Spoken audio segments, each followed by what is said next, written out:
সেইকাৰণে ভাল লাগিছে। সিদিনা সদায় ভাবি আছোঁ সঁচাকৈ এই দিনটো কোনদিনা আহে।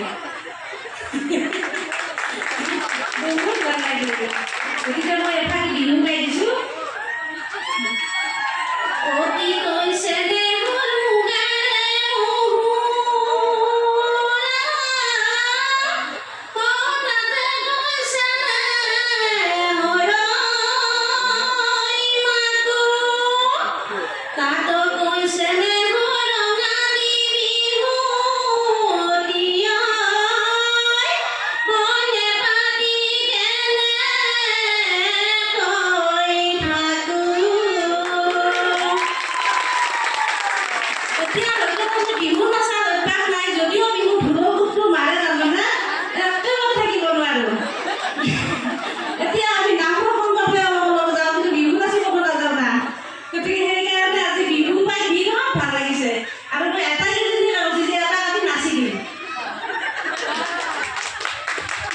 কিবা এটা ক'ব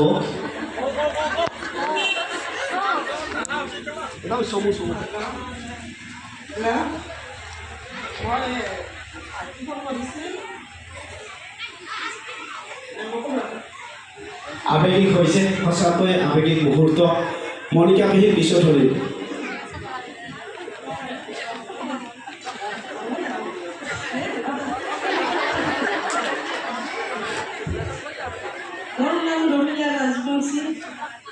এই গাঁওখনত সৰুৰে পৰা আমি হাইস্কুলত পঢ়ি থাকোঁতে বহুত নাচিছোঁ, গান বাজনা গাইছোঁ এই দলটোৱে। সেইকাৰণে আজি গোটাকেইটাকে দেখা পাই বৰ ভাল লাগিছে। বহুত দিনো দেখা হোৱা নাছিলোঁ, কিন্তু আজিয়ে হ'লো ভাল লাগছি লগ পাই গোটাকেইটাকে।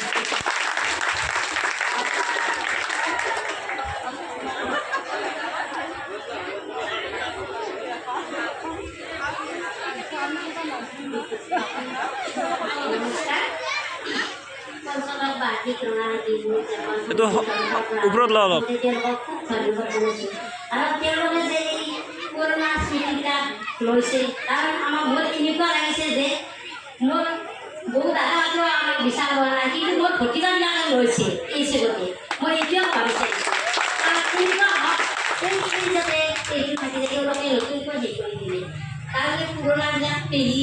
বাইদেউ কোনোবাখিনি এইবিলাক পাহৰি গৈছে, কিন্তু আজি এই পঞ্চদশ বাৰ্ষিক ৰঙালী বিহু যুৱক শক্তি যিবিলাক উঠি অহা যুৱক তেওঁলোকৰ পৰা আমি এইটোৱে বুজি পালোঁ যে নিশ্চয় তেওঁলোকৰ কোনোবা পেহীয়েক আছে, কোনোবা বায়েক আছে, কোনোবা আছে। তেওঁলোকে এই বিহু মঞ্চত আমাক আটাইবিলাকে মাতি ইমান ধুনীয়া সৌভাগ্য এটা দিছে, তাৰ বাবে অশেষ ধন্যবাদ। তেওঁলোকক মই আটাইবিলাককে মই কি বুলি আশীৰ্বাদ কৰিম, তেওঁলোকে দীৰ্ঘায়ু কামনা কৰিছোঁ, তেওঁলোকৰ সুস্বাস্থ্য কামনা কৰিছোঁ।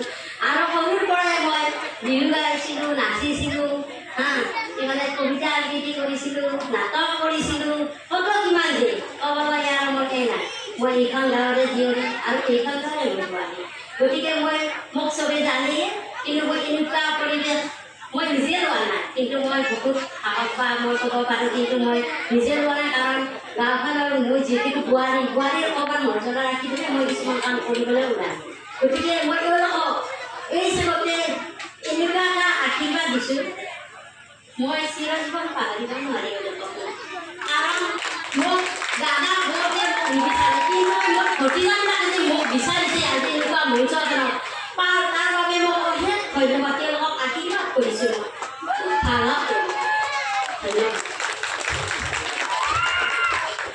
আমি আটাইকেইগৰাকী